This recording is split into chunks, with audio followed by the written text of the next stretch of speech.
All right, here we go. Loki season 2, episodes 4 and 5. 3, 2, 1.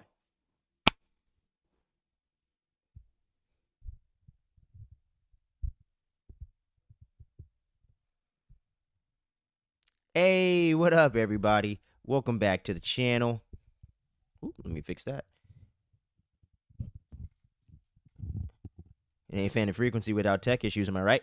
But this is your boy Will. I'm coming at y'all today with another review. I did end up missing last week. Things got a little hectic and crazy, getting things going on in my personal life. And I've been working on the band, Everdrown. Check us out. I'll drop some links down below and all that shit. But we're back. It's Loki. It's time to get into it. That's right. It's Loki season 2, episodes 4 and 5.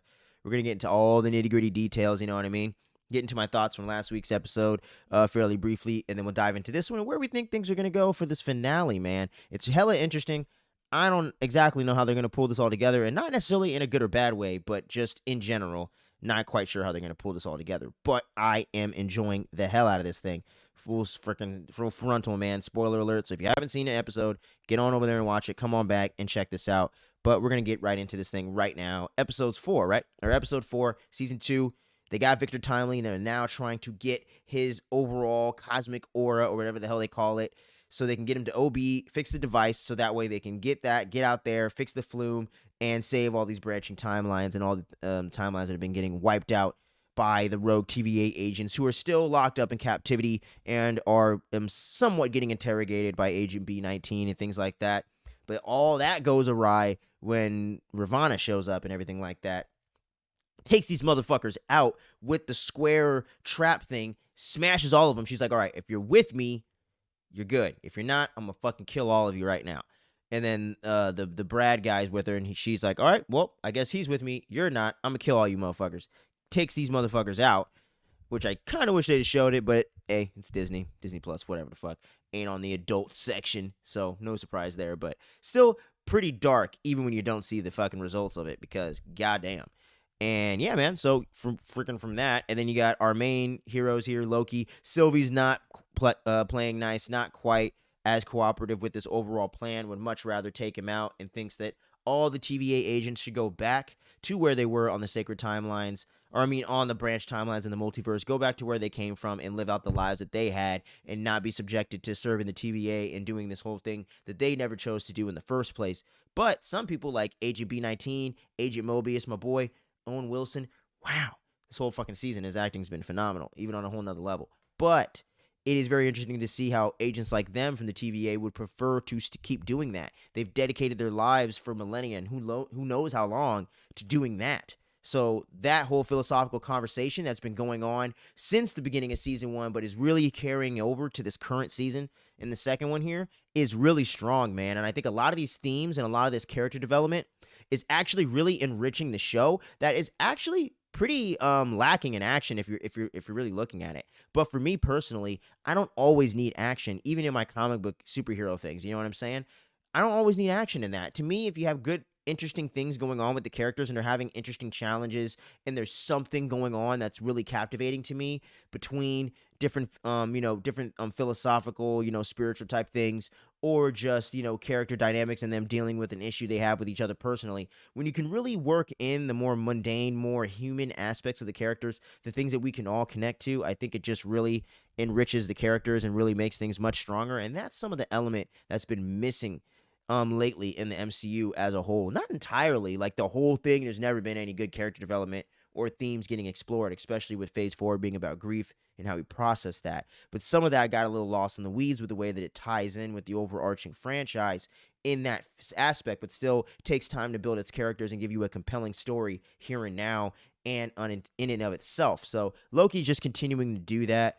They brought in Justin Benson and Aaron Moorhead, two very, very talented creators that have done a lot of original content between Synchronic over on Netflix, The Endless, other movies like that. They even worked on Moon Knight as well. And while I don't think that was nearly as strong of a show, it did have some really strong aspects to it. Episode 5 of Moon Knight is, to me, still one of the best overall MCU TV episodes of the Disney Plus era.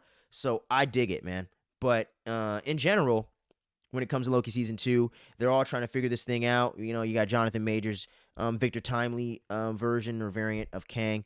Before he becomes the Kang we all know him to be. His acting's really, really good. Did kind of take me a while to get used to his performance. It was a little weird and very off kilter, on purpose, mind you. But it was kind of throwing me off for a while. But I feel like by this fourth episode, after you've seen him in the third and now this one, it all starts to tie together a lot better for me, and it starts to play a little bit better, and I'm able to just kind of just get in with the show, and I'm not paying attention to that. I could just watch him be the character and just watch the scenes play out like how you're supposed to, I guess, or whatever. So I really, really dig what he's doing here in the episode, and the whole thing with him kind of being naive and being very curious at the same time about the TVA and wanting to explore other aspects of the place and see really what's going on is very what was very funny to me and very amusing, you know. It does make sense for his character being a scientist. Those people are always curious. They're always wanting to see what's going on, and him being kind of responsible for the TVA or being involved in some kind of real way would make you like, damn, I did all this, or some version of me made this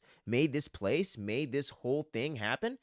Wow, like that would blow your mind. Like this other version of myself has completely mastered and is using time travel to their advantage and completely controls the entire stream of time. That to me is just so insane. Like it's just so insane. So I absolutely love that aspect of it and think it all really plays well here in the fourth episode. And you know, the whole thing with me having an issue with Sylvie and her becoming one note did play better for me in this episode with her pushing back against the plan and wanting the people to have their own decisions and live the lives that they had on the timeline since she never had one because she was a variant in and of itself accidentally and had to get chased throughout time for the rest of her days, and now she finally found a place to settle. She can understand what these people are missing and wants them to experience the same thing. So that does play a little bit better and does kind of help some of the issues I had with her character in the first 3 episodes here. But this fourth one, it does help to get better. I still feel the way I did about the other three. It still played the way that it did, but now they've kind of fixed that, and I think we're going to be going into a much more interesting aspect of the character because with episode 5 that we're going to get into in just a sec as well, that really played well for me, and everything's starting to kind of come together now. So with her really pushing back against this plan, but just kind of cooperating enough for them to kind of see it through and see if they could figure this thing out, you know, totally makes sense. And now you got OB trying to warn them, like, hey, man, this is what we got to do. We got to get him in there and before it's too late or everything's going to get wiped out as we know it. So who's down to put on the suit and go out there and face the radiation and put this device in there in order to figure this out? Because Victor Timely had to make this whole new device, kind of like some adapter or some kind of thing to kind of help create more space for the flume to be able to be for the fume not to be destroying everything and for all the timelines be getting wiped out, but to let them kind of go freely and expand them being able to have space to exist within the universe, I guess, in a weird way. I don't know if what the fuck I just said made sense, but anyway, you know what I'm trying to say, anyways. I think.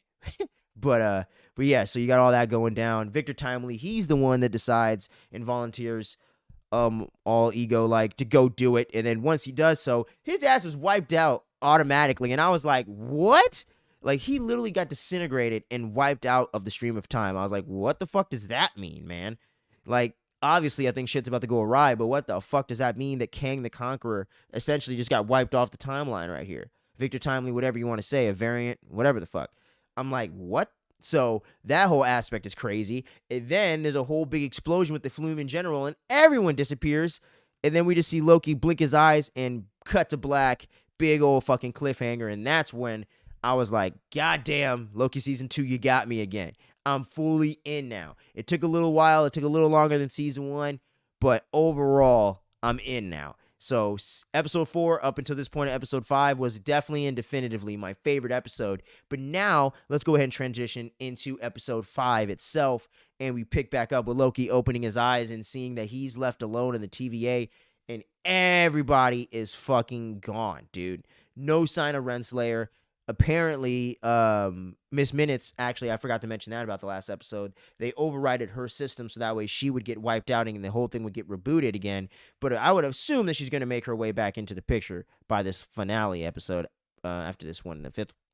After the fifth one here, because we haven't seen any sign of Ravonna Renslayer or Miss Minutes yet. So it's going to be interesting to see where they fall into the mix. But we pick back up with Loki walking around the TVA, everyone's gone, and this is episode 5, science fiction, and it all comes together well, and I think is the most aptly titled episode, and really brings all the stuff home, man, just thematically in the show, because as he's exploring around, he starts slipping through time again and having the whole thing and getting pulled through time into different places. But now he's getting pulled through all these various places in the timeline, but he's somewhat some kind of like way, he's kind of like quantum or like temporally like connected to all these people from the TVA that he worked with and felt so strongly about, like Sylvie and Mobius and Agent B19 and Casey, who are all in their own different places in the timeline. Casey's a ex-con or a con or whatever, like he's a criminal that got arrested in Alcatraz and is making an escape with these two guys. And then you got Agent B19, who's a doctor, a pediatrician back home. And then you also got my boy, Agent Mobius, who is a salesman who sells all-terrain vehicles and whatever the fuck they call it, extreme sport vehicles, ATVs and Sea-Doos, you know what I'm saying? My boy's out there doing the whole thing, fucking demoing this whole product for this guy, and it's a fucking a Sea-Doo, you know what I mean? So I just had so much fun with that, getting to see all of that play out and getting to kind of see that's why he was so obsessed with him, because he loved him back home, and that element stuck with him, and I'm glad they kind of paid that off in this way. And I really love the way that it all comes around in a natural, organic way. And if you're paying attention like I am and remember those things from season 1 and are thinking about how these things are going to play out, it's really cool for the older audience and for people to be able to see how that all plays out. But if you're not paying attention to that, it still plays well and makes sense. And I just really love it, and really fits the vibe of his character. It just fits Owen Wilson's vibe especially. So really love everything going on with Mobius, and he has 2 sons as well. So that's his whole life back on the timeline. And Loki's just getting pulled around from different place to different place. But he inevitably runs into our boy, OB, played by the great Ki-Hu Kwan, and he is a science fiction writer in the place that he's at, but he's also a scientist as well. I believe he's a physicist. So he also has that whole scientific background that OB has from his version of the timeline. So I like how all these aspects of their character all come from who they are on the timeline. So OB isn't just some weird creation. He is a really scientifically brilliant and nerdy guy that Kang pulled off the timeline in order to be his guide to kind of help him do all this shit through time, because he was interested in the same stuff through his love of science fiction and fandom and whatnot. So I love the way that all played out. Ki-Hu Kwan is just over there trying to like help Loki form some kind of hypothesis and some kind of way to kind of solve the issue and what's going on and everything like that. And I love the way that that all played out between him going to the bookstore and then getting denied and running into Loki, and then helping Loki come up with his own idea. And then when Loki gets pulled through time again and has to try to enlist Agent Mobius's help and really get him to come with him, and they have to go try to pick up everyone else, is because OB comes up with the whole entire theory that maybe he's connected to all these people he felt close to at the TVA that he was with in that moment in time when everything got wiped out and sent back or reset to the way that it was before, or whatever the hell happened. So maybe if we can pull each other together through the timeline and be together, you can then pull yourself through time using this ability now with your own control to go back to that moment in time and get back to where you're trying to go, so you can save the TVA and do whatever it is you're trying to do. So the whole way that this episode plays out and the way they're able to sit down and have these discussions and discuss these theories and the science behind it, but also get into some of the psychology of the characters and kind of where they're at, especially with Mobius and Loki and the connection that he feels to him, even though Mobius back on the timeline has no clue who the fuck he is, and neither does anyone else. Casey, he's like some hardened criminal. He's like, who the fuck are you, bro? I don't know you. You're about to get us caught up. I'm trying to get to the boat guy. We're trying to get the fuck off of Alcatraz. That's where your ass is at. So I love the way that all these characters kind of play into who they are, or it might be completely the opposite, like Casey. And I just really like that actor. I got to get his name, because I really got to give him some love at some point, man, because he's really killing it. But I really, really dug that whole aspect of the character and of the way that they're pulling all these characters together with Loki. And then he finally goes and runs into Sylvie, and she's the only one that remembers who he is, and she's back in Mickey D's. Who the hell would love working at Mickey D's at all? Anyway, I don't know. I guess it's just the mundane nature. I don't know. But he's back in the 70s, I believe, kicking it there with Sylvie, and he's like, what am I going to do? Like, if I can't save these people and I can't save the TVA, I'm left alone. And she's like, you see, you're selfish too, because he keeps thinking that she is selfish. She is selfish for not wanting to help him save the TVA, but in fact, he in turn is also selfish because he wants to keep everyone there and save it just so he has people with him, just so he matters to someone, just so he has someone to take care of him, and he has people that could be there for him because he feels all alone in the universe without his brother, his parents, everything going on like that. Him being a variant, not being able to be back on the main timeline. And in fact, with the main timeline, the 616 universe we saw from phase 1 to now that we're familiar with and where we're the most accustomed to, that Loki's dead, of course, because fucking Thanos snapped his neck literally back in Infinity War. So the way that all plays together and just the character development with Loki has been phenomenal for the entire run of the MCU, but especially in Loki seasons 1 and 2. And this season 2 is just doing such a great job. Tom Hiddleston, such a fucking underrated talent, man. Really love everything he's doing with this character and continues to do with the character. Then you got Sylvie over there jamming out at the freaking record store, which looks like such a sick-ass record store, man. I guess in the peak of those things. And then she realizes her boy that owns the shop's about to get wiped out by the freaking spaghetti timeline shit. So then she's like, uh-oh, well, I got to go back and get with Loki because we got to solve this issue. And she's like, all right, dude, I don't know what the fuck else to do. I guess we got to save the TVA because we're all going to get wiped out. You're right. And Mobius is like, all right, let's run it. Let's do it. They're all trying to figure it out. And then Loki finally gets control of the powers and snaps himself back to the moment in episode 3, right before everything goes to shit. And then we cut to black once again and go, and that's the end of the episode, man. This 1-2 punch of episodes 4 and 5, so fucking great, man. This show is back to the greatness that I fell in love with it in season 1. And I felt the same way about it around the same point in last season where it just went to a whole nother level for me. And they've done it once again, man. These last 2 episodes were freaking great. And I did watch episode 4 last week. I just didn't get a chance to get the review in. But hell yeah, man. This has been such a cool show. It's definitely getting better and better as it goes along. There are a lot of threads we're going to have to tie together for this finale. So I am curious to see if they're going to be able to pull it off and stick the landing like they did last season. But my fingers are crossed and I got faith in them. Justin Benson and Aaron Moorhead, excellent creative. So I think they're going to be able to pull it off. This might be one of the best things in MCU in a long time, guys. Really, really love it. But you make sure you drop into the comment section below the video. Let me know about this latest episode, man. I want to know about these last 2 episodes. What you think about them? Are you loving the show, hating it, falling somewhere in between? Where does Loki rank for you in your overall MCU shows and everything like that? And make sure you guys stay tuned. We're going to be doing the whole Invincible season 2 part 1 drop. We're going to do that all in one go at the end of the month. We're getting into December, so keep your eyes peeled for that. We're going to have some more music themed content coming at y'all real soon as well. The Marvels is dropping next week. They did drop a Terrifier 3 teaser trailer, so I'm going to be getting into some of the news reveals about that once we get a little more information.